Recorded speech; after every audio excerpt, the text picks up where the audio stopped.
Dipersembahkan oleh Didukung oleh Pemirsa, kini giliran calon juragan ketiga akan melakukan presentasi di hadapan para panelis. Kira-kira siapakah dia? Langsung saja kita tanyakan kepada Coach Peter. Coach Peter, saya lihat nih ada yang spesial karena beda nih untuk pakaian hari ini. Kira-kira apakah ini produk calon juragan ketiga kita atau seperti apa, Coach? Ya, hari ini saya tampil beda karena saya mengenakan kain tenun tidore dari Maluku Utara. Siapa yang sangka kain tenun ini ternyata sempat hilang 100 tahun sebelum akhirnya direvitalisasi oleh seorang perempuan luar biasa bernama Anita Gatmir. Saya sendiri sangat terinspirasi bagaimana Bu Anita begitu bergairah untuk kembali menghidupkan kain tenun tidore ini. Hingga lahirlah Puta Dino Kayangan. Seperti apa produk ini yang katanya sudah sampai ke tingkat internasional? Kita panggil Bu Anita Gatmir dari Puta Dino Kayangan.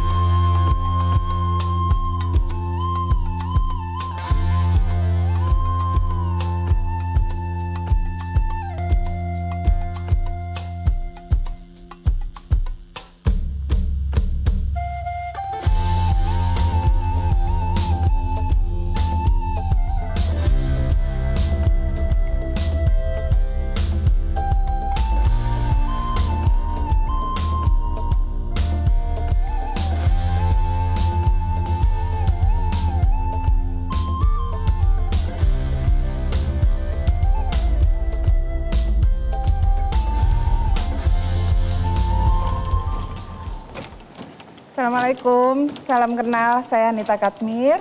Saya datang ke sini bersama tim saya, Wani Sangaji. Kami dari Puta Dino Kayangan, Tenun Tidore.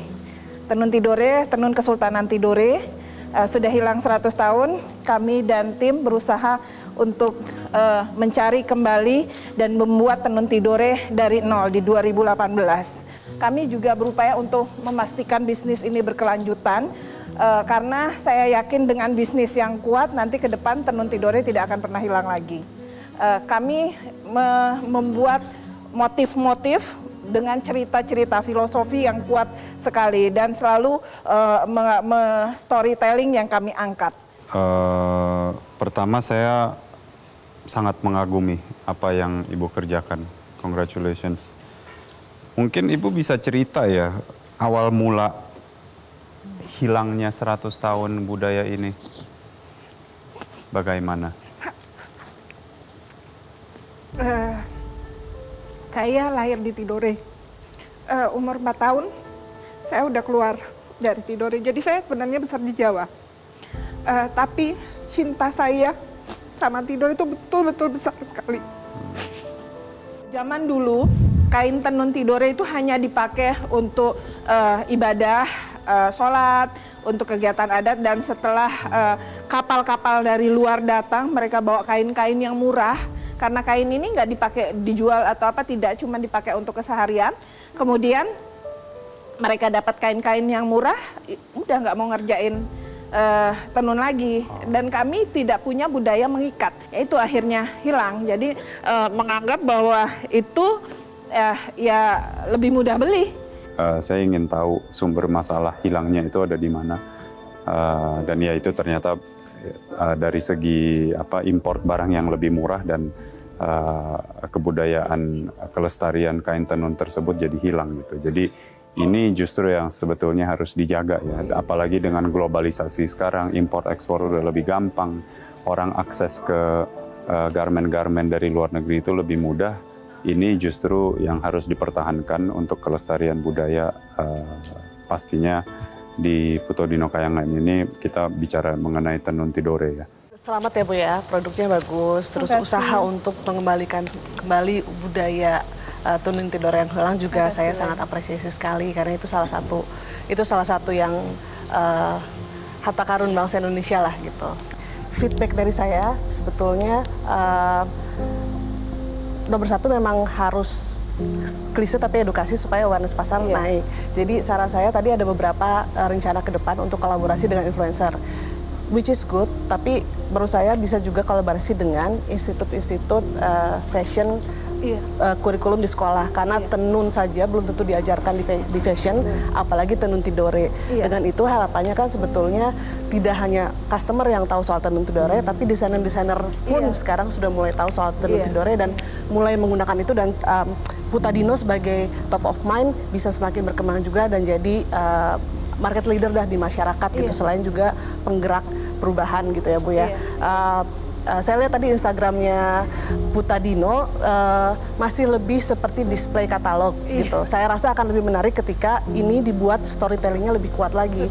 Dia harus punya konten-konten di sosial media, di pameran, dimanapun, bukan hanya menjual produknya, tapi ada storytelling dan nilai-nilai di balik itu. Bekerja sama juga dengan desainer-desainer, jadi tidak hanya design by Putadino Kayangan, tapi juga bisa didesain oleh teman-teman desainer lain yang memang berminat menggunakan wastra Nusantara sebagai salah satu dari koleksi desain mereka, sehingga mereka bisa berfokus ke tenunnya, ke kainnya dengan berbagai macam aplikasi desain yang berbeda supaya bisa dipakai sehari-hari.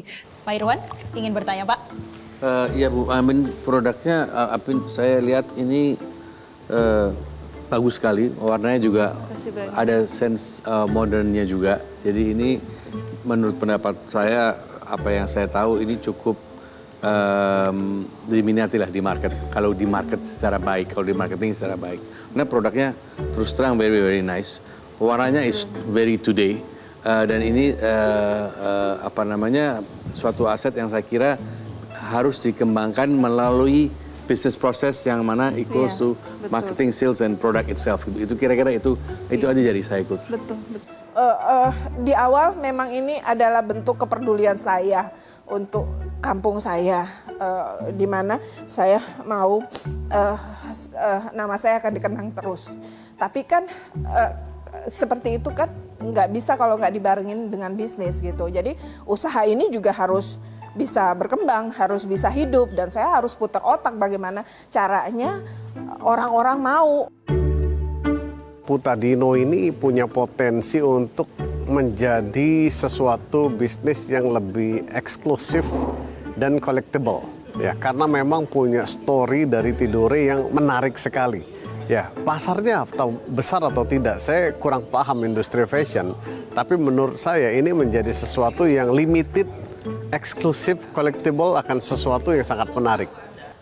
Kemudian di acara ini kami berharap pengembangan di sini kita mencoba untuk mengajukan 500 juta, di mana keperluan untuk penambahan tempat.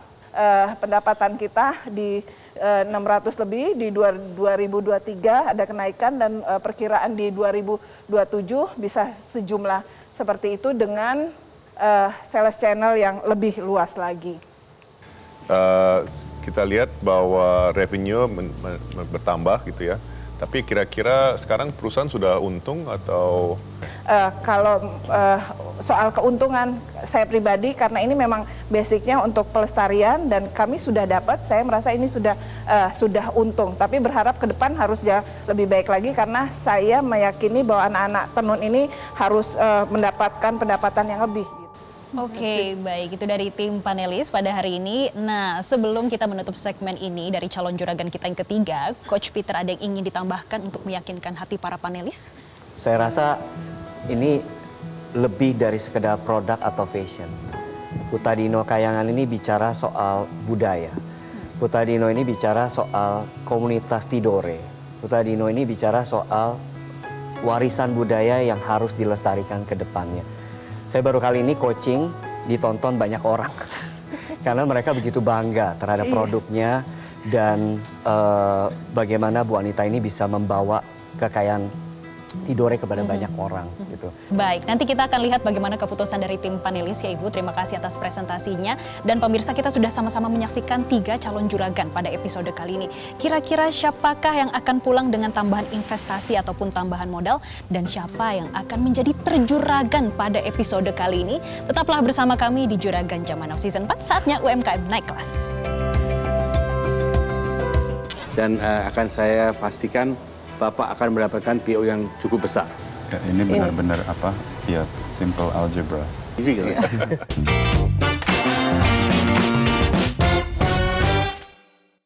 dipersembahkan oleh didukung oleh jelajahi cara baru mendapatkan informasi. Download Metro TV Extend sekarang.